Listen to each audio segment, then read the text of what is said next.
क्या हुआ?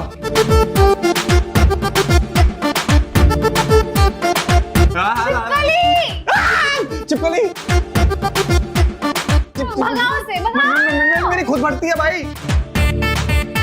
मेरी खुद फटती है। मैं नहीं जा रहा।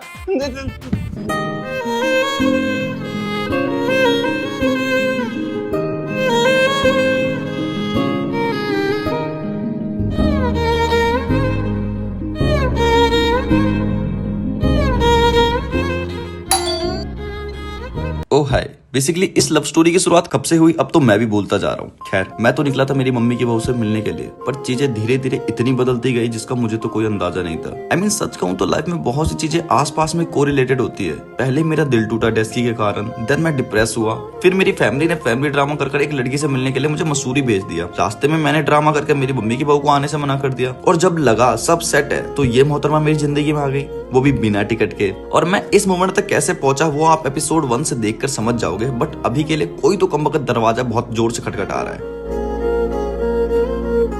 मैं कोइंसिडेंस पर बिलीव नहीं करता, मुझे मेरी लाइफ के हर एक पहलू को जानना पसंद है, पर ये जो भी मेरे साथ अभी हो रहा है मुझे अनकंफर्टेबल के साथ ये जानने पर मजबूर कर रहा है कि क्या कोई लड़की किसी लड़के के इतने करीब आ सकती है, वो भी अपनी दूरियों को बनाए रखते हुए, या कुछ तो गड़बड़ है जिसका पता मुझे जल्द ही लगाना पड़ेगा। देखो, मैं कोई ठरकी प्यार में पागल होता तो इस मौके का बहुत अच्छे से यूज कर सकता था, पर अभी मेरे दिमाग में बस इतना चल रहा है कि कोई बेल बजाए और मैं यहाँ से निकलूं। नहीं, ये कोई कोइंसिडेंस नहीं है। एक्चुअली जब ये मेरे पीछे बेलन लेकर दौड़ रही थी मैं तभी समझ गया था कि मुझे यहाँ से कैसे निकलना है। ऑब्वियसली इस होटल ऑनर का सहारा लेकर। अब तुम हटो भी ताकि मैं ऑर्डर ले लूं। मैं ऑकवर्ड नहीं होती, ना ही मेरे अंदर शाइनेस है किसी चीज को लेकर, बट लाइफ के कुछ मोमेंट्स ऐसे होते हैं जो आपको ये सोचने पर मजबूर कर देते हैं कि क्या सच में ये हकीकत है या कोई सपना। प्याज हो गया? हाँ, पूरा हो गया।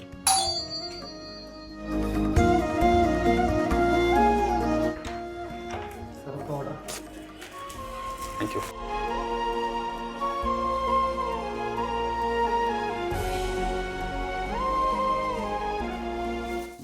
ये थोड़ा सामान।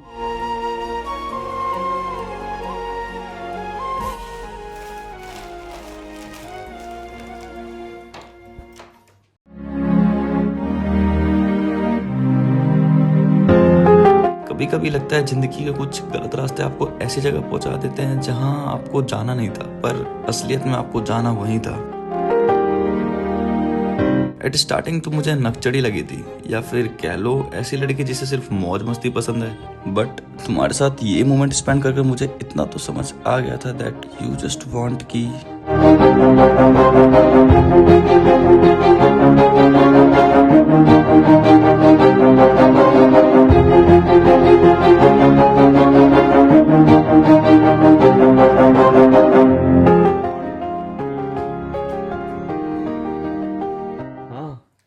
टेस्ट करो ना, कैसी है? मसाला तेज तो नहीं है? मुझे सरप्राइजेस नहीं पसंद, और तुम्हारी जिंदगी का हर एक सेकंड मेरे लिए एक सरप्राइज है। मैं जब जब सोचता हूँ कि अब सब कुछ नॉर्मल होने वाला है, तुम एक नई चीज के साथ सामने आ जाती हो। वाओ। अरे मैं क्यों करूँ? तुम खा लो ना। डोंट वरी, बेहोशी की दवाई नहीं मिलाई है, तुम्हारा फायदा नहीं उठाने वाली। जल्दी करो। क्या जहर? मैंने ऐसा सोचा भी नहीं था। मतलब मैं अच्छा खासा तुम्हारे बारे में अच्छा सोच रहा होता हूँ, एंड आउट ऑफ नोवेयर तुम मुझे एक सेल्फ डाउट दे देती हो। ओह, ऐसा भी हो सकता है? सीरियसली? करो ना। बोलने से पहले कुछ सोचती नहीं हो, बस बोल देती हो। बोलने से पहले सोचना क्यों है? जो मन में आता है बोल दो। अक्सर जिंदगी में बहुत सी चीजें तो यूं ही चली जाती हैं कि हम सोचते रहते हैं और बोलते हैं। और वैसे भी मेरा कोई दूसरा फेस नहीं है। I am what I am and I am very proud of my self. हाँ, समझ गया, तुम्हारा जो मन आता है तुम बोल देती हो, बट जगह, मोमेंट, इंसान, ये भी कुछ चीजें मैटर करती है कि नहीं करती? ये लो, खाओ। मैं नहीं खा रहा। खा रहे हो कि पीटूं अभी? जल्दी खाओ। पीटू अभी? सीरियसली ऐसे कौन बोलता है भाई?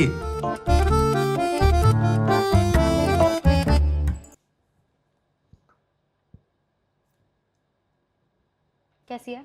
जहां तक इनका नेचर है, मुझे नहीं लगता कि अगर मैंने ऐसा कहा कि ये अच्छा नहीं है तो मुझे कह देगी चलो कोई बात नहीं, इट्स ओके, मत खाओ। ये मुझे फोर्सफुली खिलाएगी।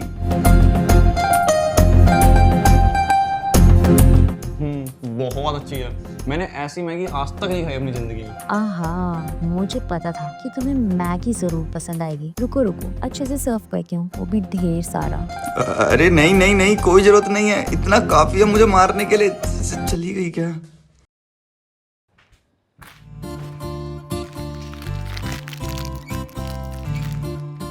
मैगी कौन बुरी बनाता है प्रेम?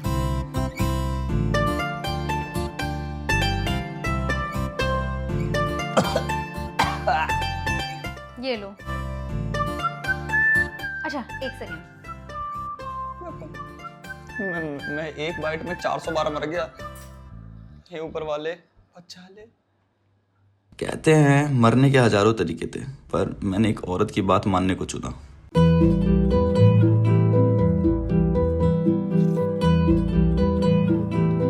वैसे आगे क्या हुआ था? हाँ मतलब मस्ती मजाक तक ठीक है, बट मुझे इनकी वो स्टोरी भी जाननी है जो इन्हें मुझसे दूर कर रही है। बाद में खाऊं मैगी? मैं पहले खा लो फिर बता देना।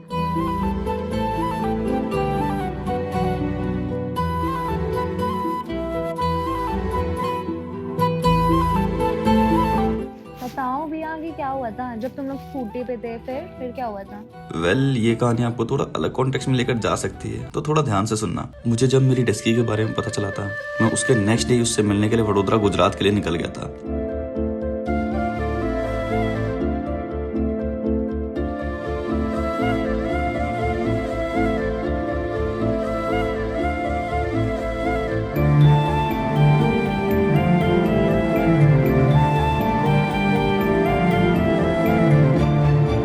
Life was good after that, because मुझे पता था कि वो मेरा स्टेशन पर वेट कर रही होगी, एंड ऐसा हुआ भी। वो सच में मेरा स्टेशन पर वेट कर रही थी। हाँ था ना, तू बहुत बड़ा बुद्धू है। तू बहुत इंटेलिजेंट है ना। हाँ तो मैं हूँ ना, आखिरकार तूने ढूंढ ही लिया ना मुझे।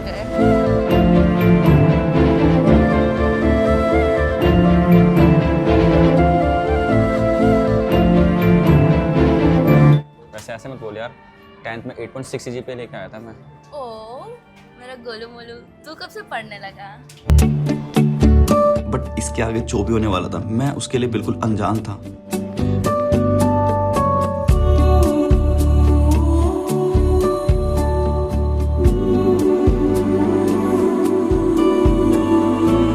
करना क्या है? देखो हमें चुपके से घुसना पड़ेगा, गार्ड ना देखे वैसे। यार क्योंकि अगर गार्ड जाग गया तो हम अंदर नहीं घुस पाएंगे। इस गेम में मैं हमेशा से पीछे हूँ, तुझे पता ही है, फिर भी अरे चिल पिल बड़ी, तू कर लेगा, मैं हूं ना तेरे साथ। हाँ, यही तो डर है। चलो भाई फिर जाओ, पधारो।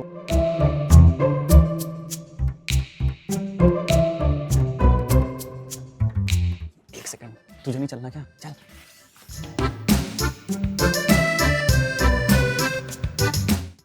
क्या देख रहा है? फ्यूचर। क्या? देख रहा हूँ कि तुझे बनाना आता है कि नहीं आता है। बचपन में तू मैगी का हलवा बना दिया करती थी, ठीक है? अभी नजर रख रहा हूँ तेरे पे।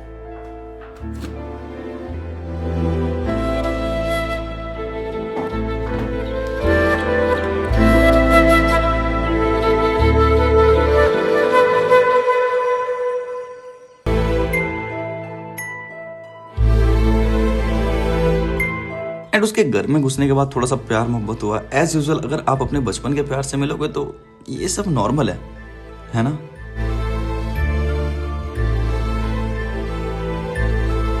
गलत, ऐसा बिल्कुल भी नहीं होना चाहिए। कुछ इंसान वक्त के साथ साथ बदलता है, और ये समझना ही एक समझदार इंसान की निशानी है।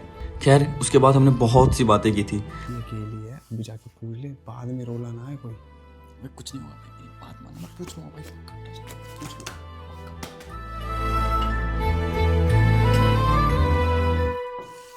बट घर में बैठे बैठे जब हम बोर हो रहे थे, तो मैं और हनी डिसाइड करते कि कहीं और जाने का। कहीं और जाने से मतलब है कहीं बाहर घूमने जाने का।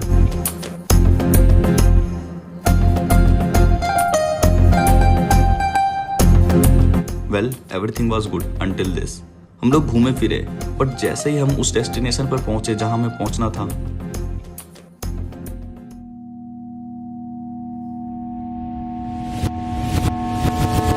हन्नी यानी कि मेरा दोस्त, जो मुझे स्टार्टिंग से एक बात बोलता हुआ आ रहा था कि तुझे एक बार उससे पूछना चाहिए कि क्या उसका कोई बॉयफ्रेंड है या नहीं, उसे कुछ बातें पता चलती हैं। अंशु, अबे वो अंशु अंशु अंशु रुक जा, एक दिक्कत हो गई। क्या है वैभवी ने मेरे को स्कूटी पे एक बात बताई है। यार?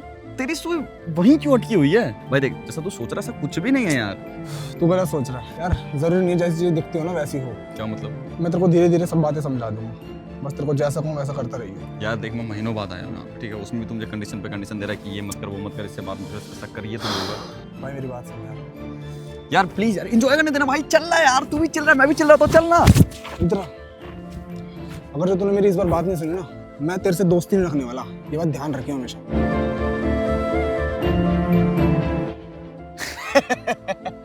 प्रैंक कर रहा है, कैमरा कहाँ है? तुम लोग मिलकर प्रैंक कर रहे हो ना मेरे साथ। यार अन्नी यार, देख देख पकड़ा गया, कैमरा कहाँ है? बेबी, अंशु। क्या? मैं सीरियस हूँ भाई। देख, मुझे नहीं पता तेरे दिमाग में क्या चल रहा है, क्या तू फील कर रहा है, तुझे क्या ऐसा सुन लिया उसके मुंह से तू ऐसी ऐसी बातें कर रहा है। बट एक चीज ध्यान रखियो, जैसा तू बोल रहा है अगर वैसा नहीं हुआ तो ये तेरी मेरी दोस्ती का एक्चुअल में दी एंड होगा। भाई बोल, क्या चाहता है? डिस्टेंस, तेरे और अंशु के बीच में डिस्टेंस आता। इससे क्या हो जाएगा? तुझे धीरे धीरे सब समझ में आ जाएगा। तेरे को जो मैं कह रहा हूँ ना, तो बस वही करता रहे भाई, समझ के कर ले। लास्ट बार है। देख भाई, मुझे नहीं पता तेरे दिमाग में क्या चल रहा है, पर मैं तो तेरा भाई हूँ, मैं तो तेरा भला ही चाहता हूँ। तुझे ये बात धीरे धीरे सब समझ में आ जाएगी, क्योंकि इसकी एंडिंग बहुत ज़्यादा खराब होने वाली है।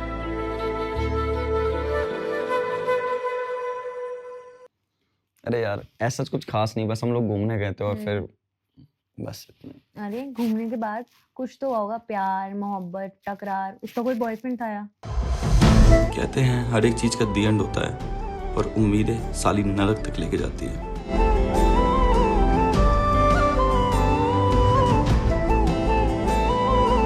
कल भी तो इतनी ही चलाई थी, हम 15 मिनट में उधर पहुंच गए।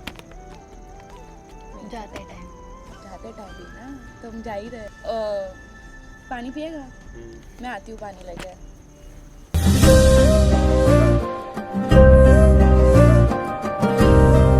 सो आगे का क्या प्लान है? आगे का प्लान का क्या मतलब? ये बोलते तो ऐसे घूरता रहेगा और अपनी बातें ऐसे दिल में दबा कर मार देगा। ओह फीलिंग्स, मतलब राजा को उसके लिए फीलिंग्स है? फीलिंग है, बचपन से हमेशा उसका जिक्र करता आया और कहता है कि देख लियो अन्नी, मैं उसे ज़रूर ढूंढ लूँगा। और देखो आज यहाँ बैठा है। ओह ऐसा क्या?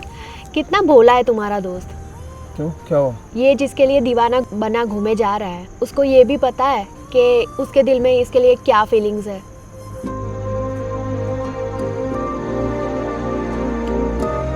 वैसे तुम जॉब क्या करते हो? जिस हिसाब से तुम लोग यहाँ आए हो ना, सो कॉल्ड बचपन का प्यार ढूंढते हुए, बेरोजगारी ऑन पीक है तुम्हारा।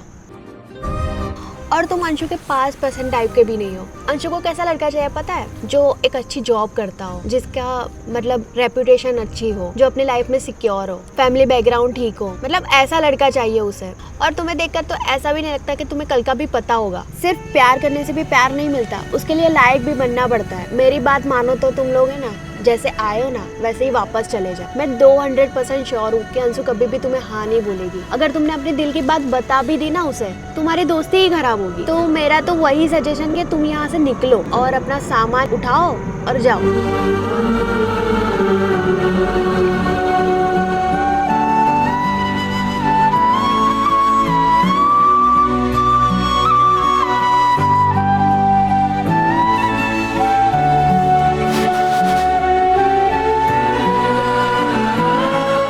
सामान पैक कर भाई, मुझे नहीं आना है यहाँ पे।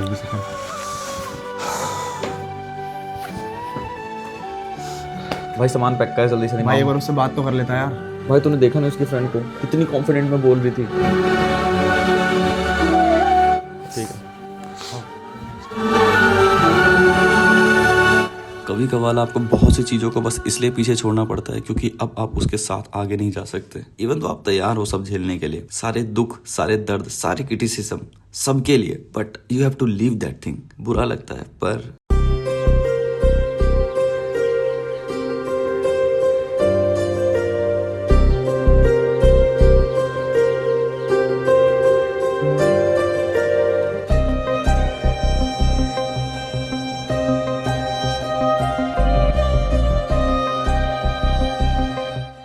तो जिंदगी है। पर तुम्हें इसका कॉल नहीं आया? इंसान कितना छुपाता है ना, मतलब ये इतनी चीजों से जूझ रहा है बट इसने कभी भी इसके बारे में बात नहीं की, ना ही किसी से फेवर लेने की कोशिश की। कॉल, अगर उस दिन उन्होंने मुझे रोक लिया होता तो शायद आज मेरे चेहरे पर ये दिखावे की मुस्कान नहीं होती। नहीं, हाँ यार, ये क्या है? उसने एक बार भी कॉल करके रोकना जरूरी नहीं समझा? जो रोक लेती वो मुझे, तो ये कदम कभी किसी दूसरी राह पर जाते ही नहीं। कॉल आया था किसका? उसकी फ्रेंड का। उसकी फ्रेंड का? राजा, आई नो आप उसे बहुत प्यार करते हो, पर मैं ये नहीं चाहती थी कि आपका दिल टूटे। मैंने अंशु को कहा था कि वो आपको बता दे अपने रिलेशन के बारे में, बट उसने ऐसा कुछ नहीं किया। अगर आपकी जगह कोई और होता तो शायद मैं उसे कुछ बताती ही नहीं, उसे डिमांड करती।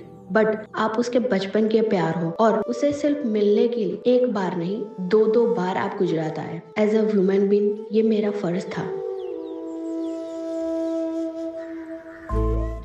बस यही थी मेरी कहानी। Oh boy.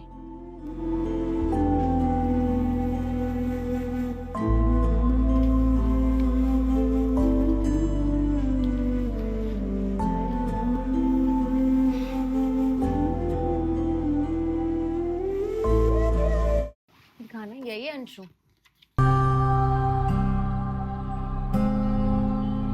मुझे तो आज तक समझ नहीं आ रहा मैं इस तस्वीर को लेकर क्यों भटक रहा हूँ। व्हेन आई नो कि सब कुछ खत्म हो चुका है, ना उम्मीद बची है और ना हिम्मत।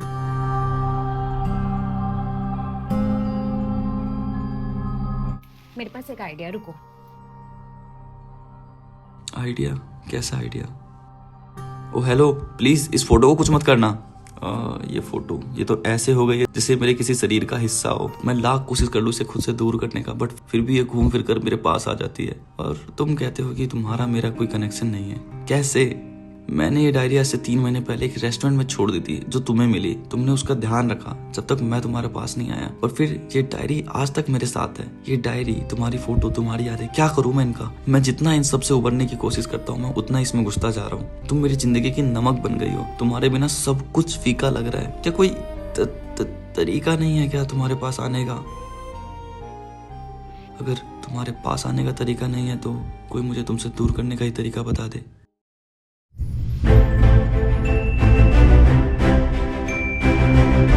लाइटर? ये क्या है?